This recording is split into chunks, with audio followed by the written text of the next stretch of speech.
Marquise, you guys have had 6 consecutive winning seasons, but haven't won more than 8 games in a year since 1997. What's going to be the biggest factor this year in determining whether you guys have another good year or a special season? We're going to come out and compete.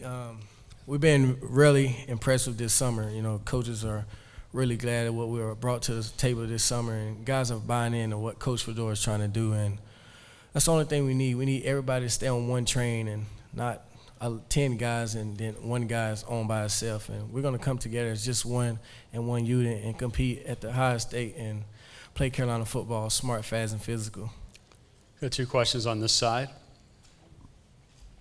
Mandy with WRAL in Raleigh. First part of my question is, how much did the experience of you playing last year help with you moving in as kind of the man this year, and how much do you like that college football now has a playoff?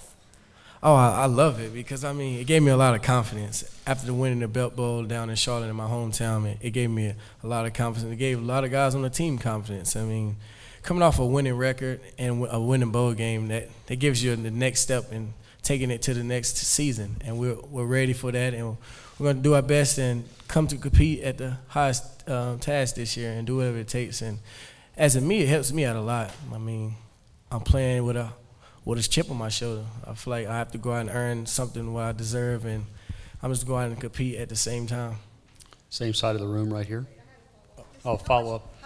How much do you enjoy that college football now has a playoff and there are 4 teams left at the end of the year? Oh, I think that's very, very incredible because, I mean, it gives other teams that never had the opportunity to play for a college championship the opportunity to play for one. I mean, you could think, like I think back at NIU when they played a couple years ago in the Orange Bowl. Certain teams get left out just because they're a Division A in. I think it's very impressive to have a playoff, and it's going to be very exciting to see how it goes this year. Bob? What is it going to be like having Elijah Hood and TJ Logan behind you in the backfield? It's incredible, man. We have 4 good backs, but Elijah Hood, if you haven't noticed, heard this guy squatted 605 as a freshman on Friday. And I seen offensive linemen doing that, but he's a running back squatting 605. I never seen it a day in my life. But TJ Logan is a guy that can cut the backfield up and do anything he wants, and he has like 7 gears. It's like a Mustang with a neon speed and stuff like that. But it's going to be great to see what those guys bring to the table this year, and I'm glad to have a backfield like that because I'm pretty sure we're going to need four footballs in the backfield to try to feed all those guys. What are you most excited about? I'm excited to get the season started. I'm excited to get the ball to the playmakers that we have, like Ryan Switzer. That's my I call him Jitterbug because he's like a little jitterbug, and he's always nagging people, and he's just all across the field. And those guys are work their tail off to be impressed with this year and try to play Carolina football. And we're ready for a big thing to turn around. And every time if you think of Carolina football, Carolina, you think of basketball. You don't think of a football. And we're trying to change the program around as Carolina basketball and a Carolina football school. Somewhat like Duke, you lost some of the big guys up front who put pressure on quarterbacks and caused fumbles, and you also lost some key people in the secondary, but a lot of your top tacklers, linebackers, were returning. Talk about the way this defense has evolved, replacing the guys that meant a lot, but building on what you've got returning. Those guys meant a lot to us, but as a defense, we got to move on.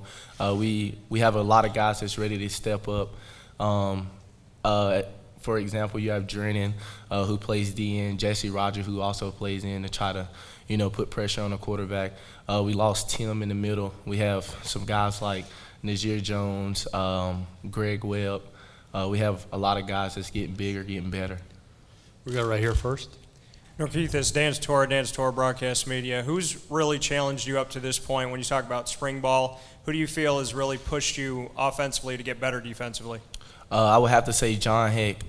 He's one of our tacklers. He's been getting better each and every day. He's been working his craft, trying to be successful. I would also say the offensive line as a whole, because in our defense, we kind of try to do different stunts, and they've been getting better and working hard.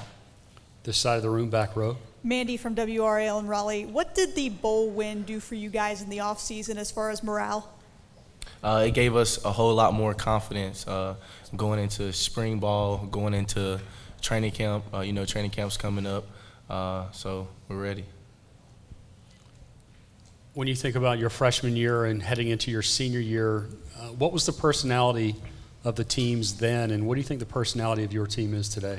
I think the personality of our team now is everybody depends on each other.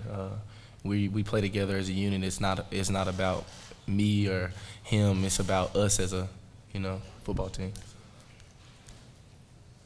Every coach will tell you you've got to take one game at a time, but if you look midway through the season schedule, you see the Fighting Irish on there, football at South Bend. Is that date circled in red for you? No, it's not circled in red for us.